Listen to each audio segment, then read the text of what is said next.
कि गुरु की बात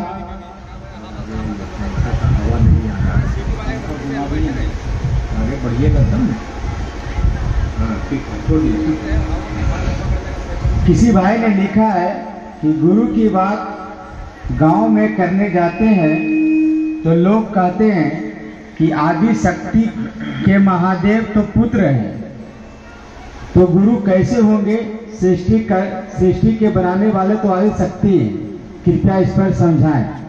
आपने सुना, लिखा है कि सृष्टि बनाने वाली आदि शक्ति है, तो शिव गुरु कैसे हो सकते हैं? अधूरा ज्ञान है आपको, और अधूरा ज्ञान हरदम खतरनाक होता है। आधा जानिएगा। एक आदमी हवाई जहाज उड़ाने के लिए जानता था, तो बैठा उड़ा दिया। अब उड़ा दिया तो उसको नीचे उतारने के लिए उसको पते नहीं है कि कैसे कौन बटन दाबेंगे कि उतरेगा, तो ससुरा ले ले दे सबके मर गया, लहर गया। तो आधा ज्ञान बड़ी खराब होता है, इसलिए पूरा समझ ले लेना चाहिए हमको। आपको समझ किताबों में भी लिखा हुआ है, वो आदि शक्ति जो है वो शक्ति किसी की शक्ति है। किसकी शक्ति है? जब तक वो किसी की शक्ति नहीं होगी तब तक काम नहीं करेगी। जैसे ये धूप, ये रोशनी सूर्य की शक्ति है, सूर्य से निकल के आती है तब गर्मी देती है। जैसे चंद्रमा की शक्ति शीतल शीतल ठंडी ठंडी आती है। आपकी शक्ति है आपके शरीर में, आप बैठते हैं, उठते हैं, चलते हैं, घूमते हैं, आपके बदन में जो शक्ति है उसी शक्ति के बदौलत आप चलते हैं। जब शक्ति निकल जाएगी आपके बदन से तो बदन काम करना बंद कर जाएगा। तो वो शक्ति किसी की है, वो शक्ति किसकी है ये पता कर लीजिए। आप देखेंगे तो पुस्तकें बताएंगी कि यह शक्ति ही शिव शक्ति। जो भी शक्तियां हैं वो सारी शक्तियां शिव की शक्तियां हैं, शिव की शक्ति है। सृष्टि के कण कण में शिव की शक्ति है। शिव किसको कहते हैं? निराकार, पर ब्रह्म, परमात्मा, आग का गोला। जब कुछ नहीं था, न जगत था, न पेड़ पौधे थे, न जीव जंतु था, न जलचर था, न खज था, न पिंडज था, न जलज था, न देवता थे, न असुर था, कुछ नहीं था। तब भी वह परमात्मा ईश्वर आग का गोला अनहद नाद करता था, जिसे महाकाल कहा जाता है। महाकाल का मतलब काल से परे। काल मतलब समय। समय कब बना? जब सृष्टि बनी, जगत बना। कोई भी चीज बनी है तो उसमें समय लागू होगा, खत्म हो जाएगा। लेकिन जब जो बना ही नहीं है उस पर समय लागू नहीं होगा।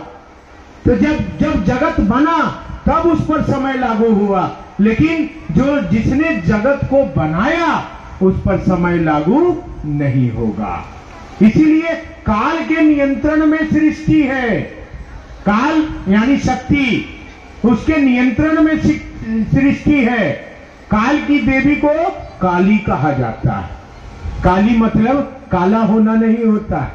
काली मतलब जीभ निकाली हुई नहीं होता है। काली का मतलब होता है काल की देवी। और ये सृष्टि क्या है? काल से बंधी हुई है। यहां तक तो आपका मालूम ठीक है कि काल की देवी ये भगवती है, उसी से ये सृष्टि चलती है। यहां तक तो ठीक है। लेकिन वो काली किसके मर्जी से काम करती है यह भी जानिए।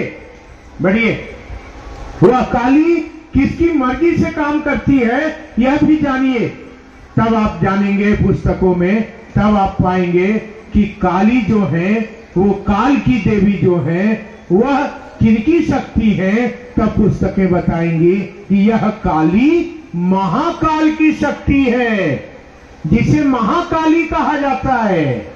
महाकाल कौन है? जब कुछ नहीं था तब भी वह था। काल से परे की सत्ता को महाकाल कहा जाता है।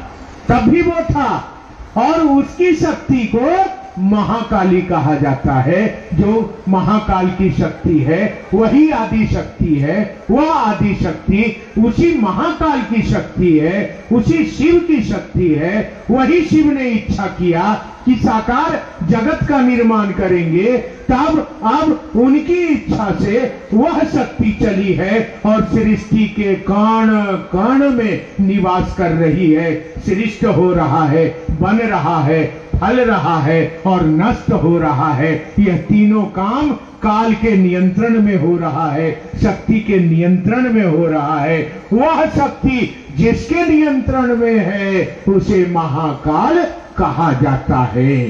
यानी वह शक्ति महाकाल की शक्ति है, महेश्वर की शक्ति है, ईश्वर की शक्ति है, परमात्मा की शक्ति है। वही परमात्मा हमारा गुरु है। इसीलिए परमात्मा शिव को अपना गुरु बनाते हैं और महादेव ईश्वर के रूप में उन शक्तियों के धारक हैं, उन शक्तियों के जनक हैं, उन शक्तियों के धारक हैं। वही आदि शक्ति है। इसीलिए शिव की शक्तियां कही जाती हैं और शिव हमारे गुरु कहे जाते हैं।